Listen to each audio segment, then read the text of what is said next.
بسم الله الرحمن الرحيم ومن أحسن قولا ممن دعا إلى الله وعمل صالحا وقال إنني من المسلمين.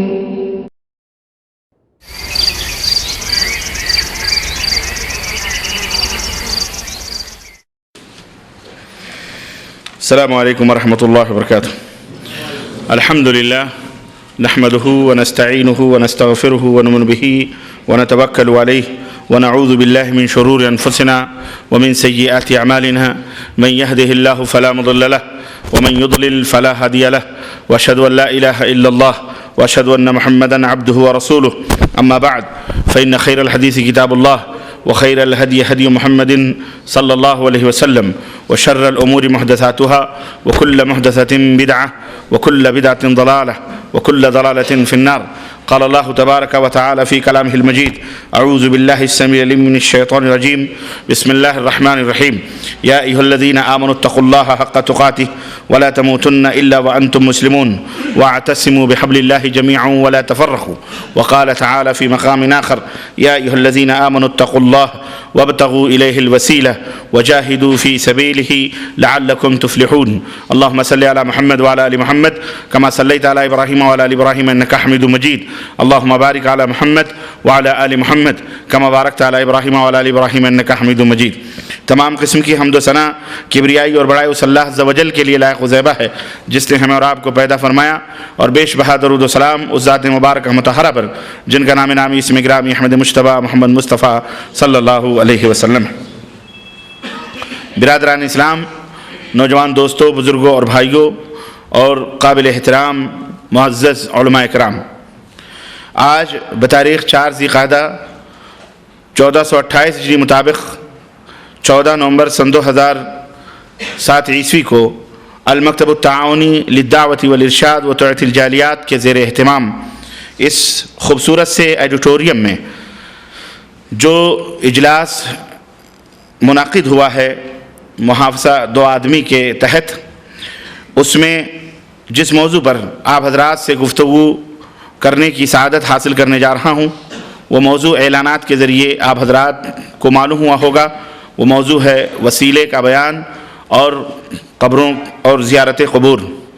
اللہ عز و جل سے دعا ہے کہ اللہ تبارک و تعالی مجھے اس موضوع کی وضاحت قرآن و سنت کی روشنی میں کرنے کی توفیق عطا فرمائے، اور اللہ تعالی ہم سب کو علم و عمل سے مالا مال فرمائے، اور اللہ عز و جل ہم سب کو جنت الفردوس میں جگہ عطا فرمائے، اور ہمارے والدین کے اوپر رحم فرمائے، آمین یا رب العالمین.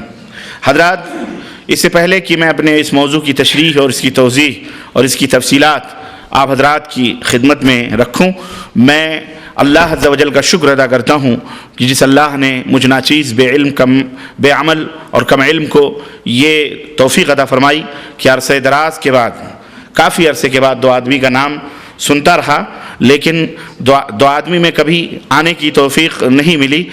عرصے دراز کے بعد یہاں کے احباب ٹیلی فون کے ذریعے اور قرب و جوار میں بیجادیہ اور دیگر احباب کرتے رہے، لیکن آج اللہ عز و جل نے مجھ ناچیز کو یہ توفیق بخشی کہ میں اپنے ان ہنستے اور منور اور روشن چہرے رکھنے والے بھائیوں کے درمیان موجود ہوں، اور میں یہاں پہ کھڑا ہو کر اللہ اور اس کے رسول کی کچھ باتیں بیان کرنے کی سعادت حاصل کر رہا ہوں. میں اللہ عز و جل کا شکر ادا کرتا ہوں.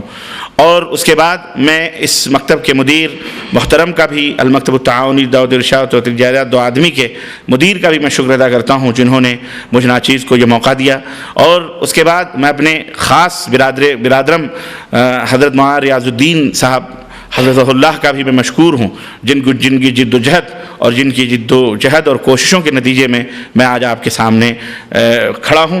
اور ساتھ ساتھ اپنے قرب و جوار سے، مختلف مکاتب سے، جالیات سے آئے ہوئے اپنے محترم علماء کرام کا، اور قرب و جوار سے آئے ہوئے اپنے احباب کا، اور اس بستی کے لوگوں کا بھی میں تہہ دل سے مشکور ہوں کہ آپ حضرات اپنا قیمتی وقت، جبکہ آج بدھ کا دن ہے اور صبح آپ کو ڈیوٹی بھی دینی ہے، اس کے باوجود بھی آپ یہاں تشریف لائے اللہ اور اس کے رسول کی باتوں کو سننے کے لیے. اس محبت میں اللہ تعالی ہم سب کے آنے جانے، اسی طرح بریدہ سے آئے ہوئے اپنے احباب کا بھی میں مشکور ہوں کہ ہم سب کی اس حاضری کو اللہ تعالی قبول فرمائے، اور اللہ عز و جل ہمیں جنت الفردوس میں جگہ عطا فرمائے، آمین یا رب العالمین.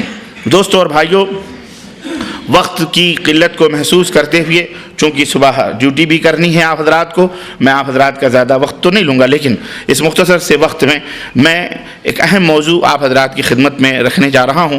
اس سے پہلے کہ میں اپنے اس موضوع میں داخل ہوں، چند باتیں گوش گزار بنیادی طور پر کر لیں۔ سب سے پہلے اپنے سوئچ آف کر لیں موبائلز جتنے بھی ہیں، تاکہ جتنی دیر بھی بیٹھیں سکون کے ساتھ بیٹھیں، نہ ہمیں ڈسٹرب ہو نہ آپ کو ڈسٹرب ہو۔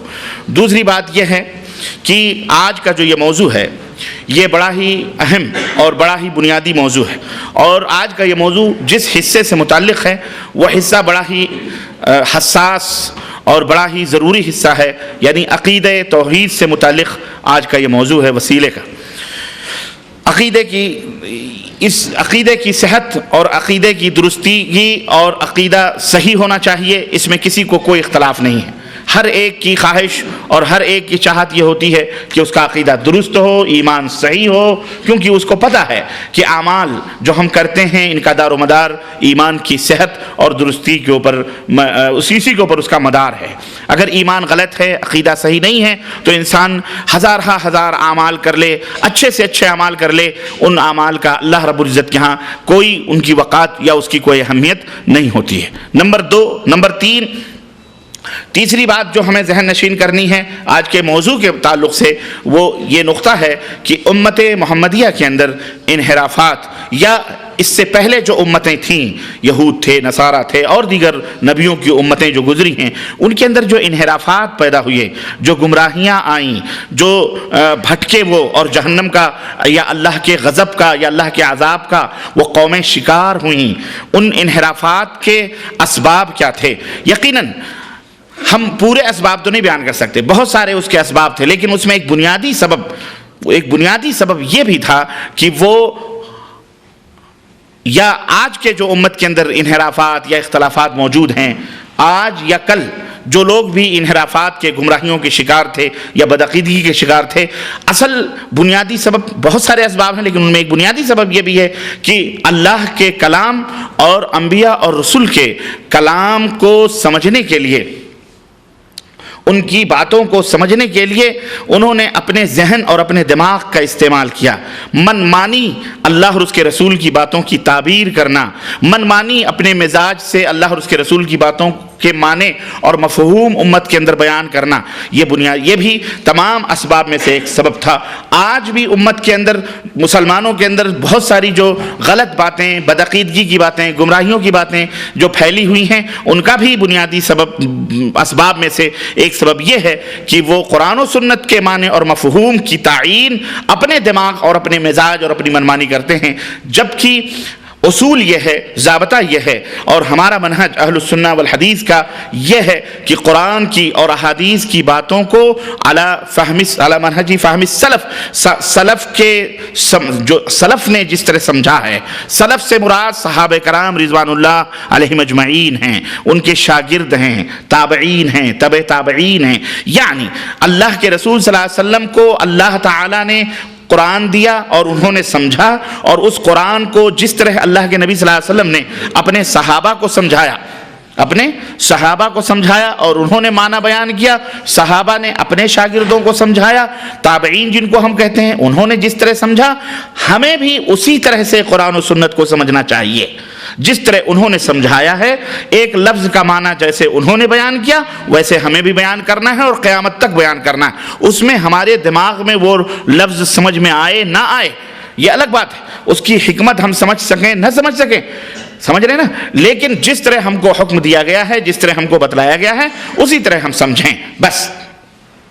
یہ اصول ہے، یہ ضابطہ ہے، اور ہمارا یہی منہج ہوگا، اور یہی ہر اہل سنت والجماعت، ہر مومن آدمی کا یہی منہج اور یہی طریقہ جنت میں لے جانے والا ہے۔ اس کے برخلاف ضلالت اور گمراہیاں، ہر آدمی کو اس کے مزاج کے مطابق چھوڑ دو تو پھر ہر آدمی اسی سے کفر نکالے گا، آپ اس سے توحید نکالیں گے، وہ آدمی اپنے مزاج سے اسے کفر نکالے گا، آدمی اس سے شرک نکالے گا، آدمی اسی حدیث سے بدعت ثابت کرے گا۔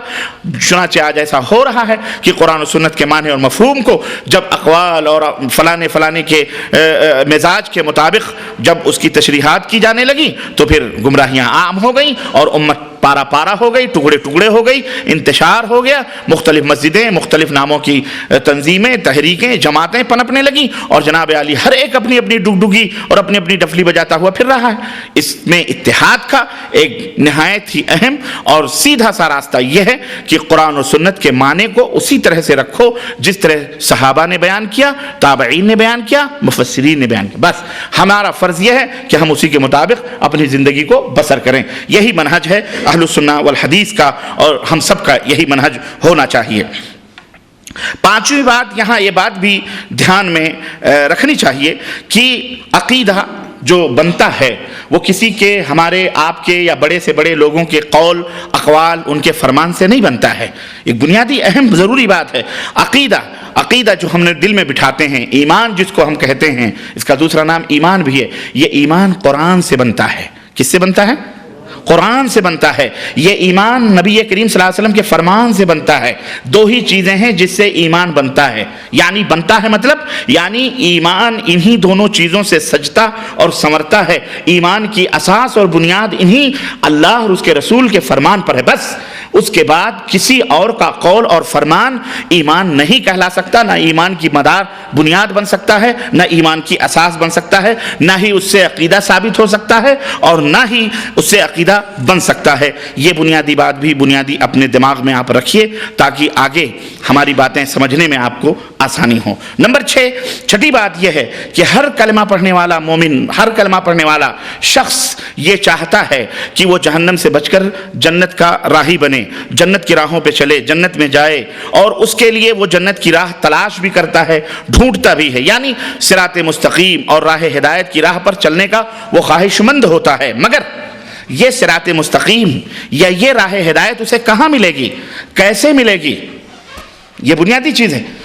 ہر آدمی چاہتا ہے کہ وہ صراط مستقیم پہ چلے، دعا کرتا ہے اہدنا الصراط المستقیم، اہدنا الصراط المستقیم، سورہ فاتحہ پڑھتا ہے نماز ہے، اے اللہ ہمیں سیدھے راستے پر چلا، اے اللہ ہمیں سیدھے راستے پر چلا۔ لیکن یہ صراط مستقیم یا یہ راہ ہدایت اسے ملے گی کہاں، اور یہ کیسے ملے گی؟ اس کا نہایت ہی واضح اور صاف ستھرا اور دو لفظوں میں جواب قرآن کریم ہم کو دیتا ہے۔ اللہ رب العزت نے قرآن کریم میں ارشاد فرمایا، سورہ بقرہ کی پہلی اور دوسری آیت کریمہ آپ پڑھیں، الف لام میم ذالک الکتاب لا ریب فیہ ھدی للمتقین۔ الف لام میم، اس کا معنی اللہ ہی بہتر جانتا ہے۔ ذالک الکتاب لا ریب فیہ، اللہ نے فرمایا یہ وہ کتاب ہے جس میں کسی بھی شک اور شبہ کی کوئی گنجائش نہیں ہے، بالکل مکمل کتاب ہے، اور اس میں اور یقینی کتاب ہے۔ ھدی للمتقین، اس میں متقیوں کے لیے ہدایت ہے، اہل تقوی کے لیے ہدایت ہے، جو برائیوں سے، گناہوں سے، معصیت سے، کفر سے، الحاد سے، شرک سے، بدعات سے دور رہتے ہیں، حرام سے، چوری سے، چکاری سے اور دیگر کبیرہ گناہوں سے دور رہنے والے، اللہ کی باتوں پر عمل کرنے والے جو اہل تقوی ہیں، اس قرآن میں ان کے لیے ہدایت ہے، ان کے لیے ہدایت ہے۔ اور یہ ہدایت صرف متقیوں کے لیے اس قرآن میں ہدایت نہیں ہے، بلکہ اللہ رب العزت نے اور بھی اس معنی کو، قرآن کی ہدایت کو اور بھی عام کرتے ہوئے اللہ رب العزت نے فرمایا کہ اس میں ساری دنیا کے لوگوں کے لیے ہدایت موجود ہے۔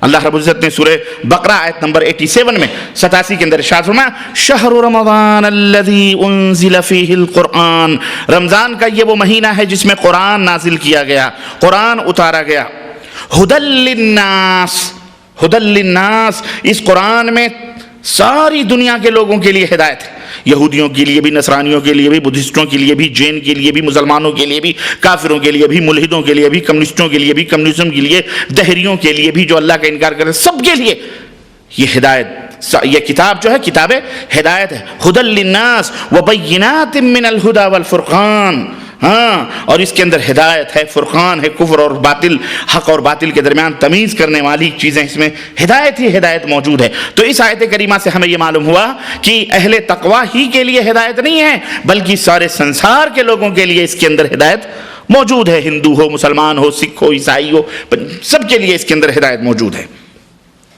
اور یہ سورہ بقرہ آیت نمبر 185 کے اندر یہ آیت کریمہ موجود ہے۔ پھر یہ جو ہدایت کی تاثیر ہے، ہدایت کا جو یہ اثر ہے، یہ کسی ملک کے لیے خاص نہیں، کسی زمانے کے لیے خاص نہیں، کسی قوم کے لیے خاص نہیں، کسی خاندان کے لیے خاص نہیں کہ ہدایت کی یہ تاثیر صرف عربوں کے لیے ہے یا عجم کے لیے ہے یا امریکی کے لیے ہے یا یورپ کے لیے ہے یا مشرق والوں کے لیے ہے یا مغرب والوں کے لیے، نہیں، بلکہ جہاں جہاں بھی اللہ کی حکمرانی ہے، جہاں جہاں بھی اللہ تبارک و تعالیٰ کی حاکمیت کا سکہ چل رہا ہے، وہاں وہاں سب کے لیے تاثیر ہدایت اس کے اندر موجود ہے۔ چنانچہ اللہ رب العزت کا فرمان سنیے، اللہ فرماتا ہے ان هو الا ذکر للعالمین، ان هو الا ذکر للعالمین، یہ سارے عالموں کے لیے اس کے اندر ہدایت ہے اور اس کے اندر ذکر ہے، نصیحت ہے، یعنی اس کو پڑھ کر کے آدمی سدھر سکتا ہے، سج سکتا ہے، سمر سکتا ہے۔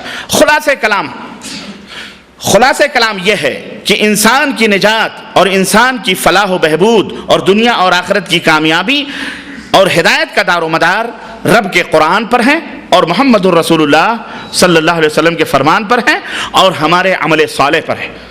ہمارا ایمان اور عقیدہ رب کے قرآن اور فرمان کے مطابق ہو اور ہماری زندگی، ہمارا عمل صالح حضرت محمد الرسول اللہ صلی اللہ علیہ وسلم کے فرمان کے مطابق ہو، تو اس طرح سے یہ ہمارا عقیدہ، ہمارا اخلاق، ہمارے معاملات، یہ سب کچھ یہ اس کو بند کر دیں پلیز، جزاک اللہ خیر، یہ سب کچھ قرآن و سنت کے مطابق ہونے چاہیے، ہمارے عمل صالح سب کچھ قرآن و سنت کے مطابق ہونے چاہیے۔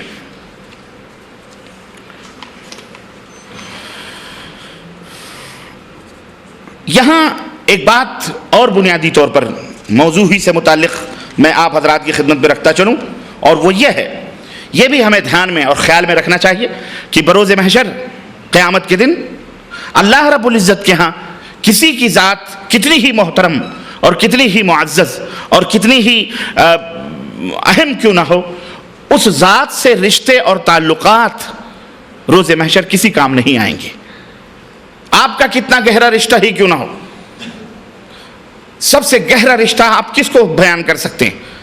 سوچ سکتے ہیں کہ فلاں فلاں کا ہمارا اس کا بڑا گہرا رشتہ ہے، میں سمجھتا ہوں باپ اور بیٹے سے بڑھ کر کے کوئی اہم رشتہ نہیں ہو سکتا ہے۔